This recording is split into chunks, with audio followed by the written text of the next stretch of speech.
Hey guys, it's Elizabeth Finding Elizabeth. This is part 2 of my week 195 post-op vertical sleeve gastrectomy update. I just made part 1, which was looking back at 2017, and now I'm going to talk about 2018. Quick recap in case you didn't watch the first one, and if you're watching for the first time, I had vertical sleeve gastrectomy in April of 2014. My starting weight was 402 pounds. My lowest weight was 198 pounds. I'm currently at 226 pounds. And I love you guys. All right, so 2018. I have to read my notes for this. This is the first time I've made notes for a YouTube video in forever. So, what are my thoughts as I go into 2018? First of all, I want to thank and recognize some of the veterans who have made videos recently who we hadn't heard from in a while. CC VSG, was so great to see her lovely face, and I loved your background and your setup for your video. I'm assuming that has to do with your business. I love it. It looked nice. You look great. CC VSG, Fly Girl Fitness, Lindsay made a video. Courtney VSG Redesign Me, who is the person who turns my ideas into reality with shoot, sorry, Dale Cooper spilled water everywhere. Hopefully that's not a reflection of my, sorry, I gotta move the other computer because otherwise I won't have it. Welcome to my world. Anyway, 2018, here we are. So Courtney VSG Redesign Me, who turns my ideas into reality in so many ways, did a video. Who else? I'm sure there are other people that I missed. I'm not watching a ton of videos right now, but I did see those and loved hearing from everybody. One thing that is, oh shoot, my notes are on that computer. One thing, I'm a hot mess.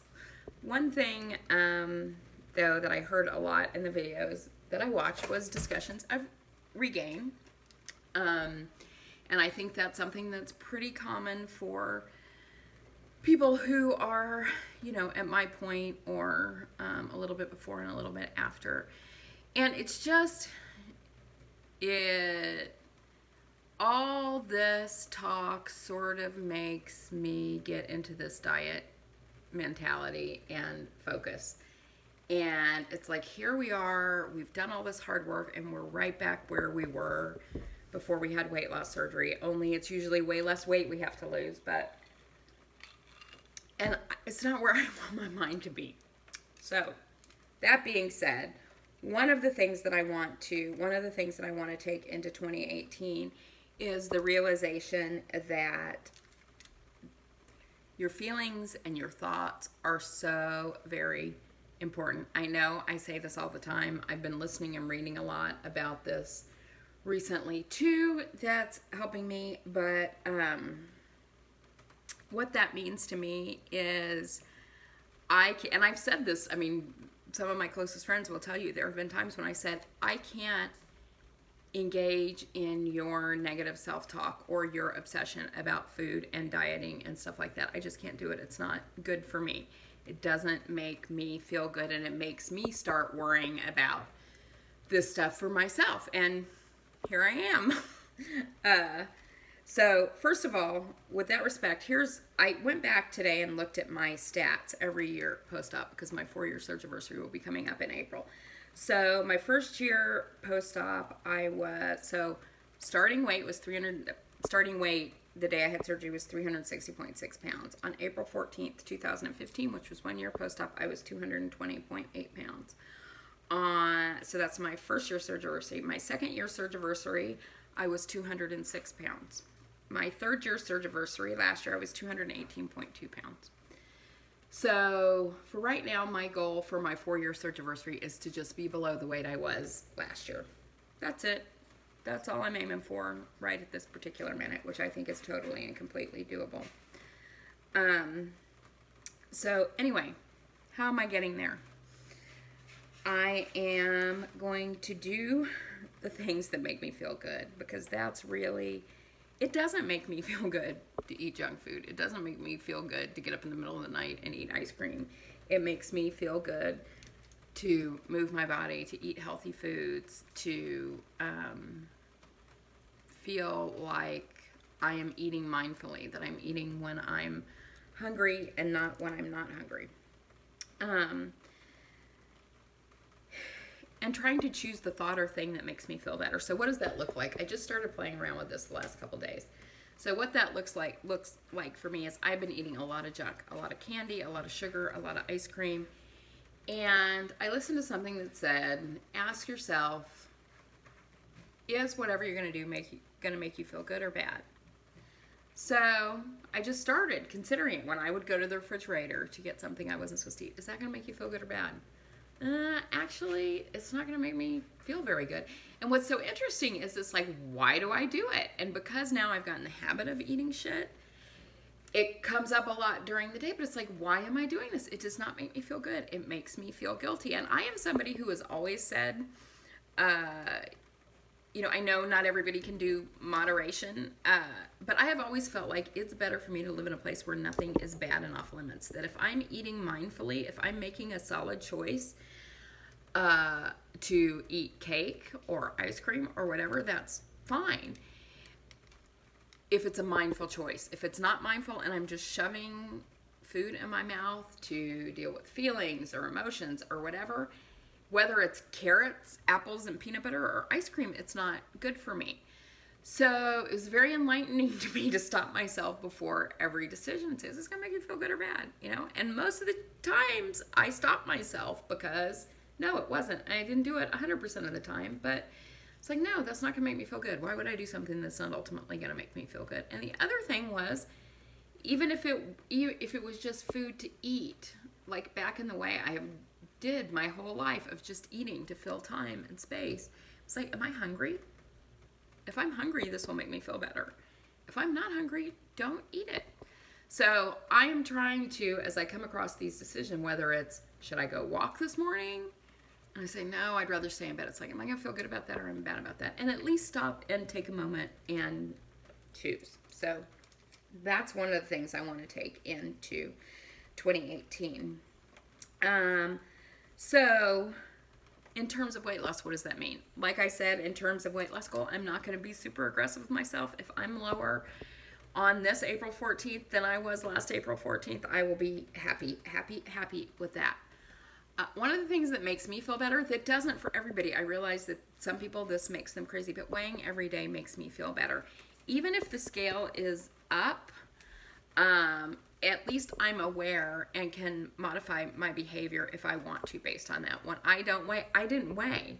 That's where this excess weight, most of this excess weight was during a period of like 3 to 4 weeks where I didn't want to weigh because I knew I wasn't doing what I was supposed to do and I knew it wasn't going to look good, so I decided to stick my head in the sand. Sticking my head in the sand is never a good idea for me. And I hope you guys can't see the bedroom over there because it is a hot mess. Anyway, so weighing every day. I've been doing that for about 2 weeks now. Keto, no keto. Ultimately, I think I feel better when I am on keto, and that's what I am moving towards. However, right now, to get myself back in the swing of things, I'm sort of using this, is this going to make me feel good or is it not going to make me feel good? Because I think that I need to create an environment in which I am successful in keeping the promises I make to myself, and I don't want every day to say I'm doing keto and not to do it. But we'll see. Keto probably is the thing that makes me feel best and probably what I'm moving toward. However, in reality, what I had lost I mean, of course it was the early time post-op, but up until the last year, I always practiced low carb. I mean, generally less than 50 carbs a day, but I was not on keto, and that's how I lost and kept off the majority of my weight. It has been this last year that I'm playing with keto, but I mean, it works and it works fast. It's just a question for me of if I can stay on it my whole life. So I don't know. It works.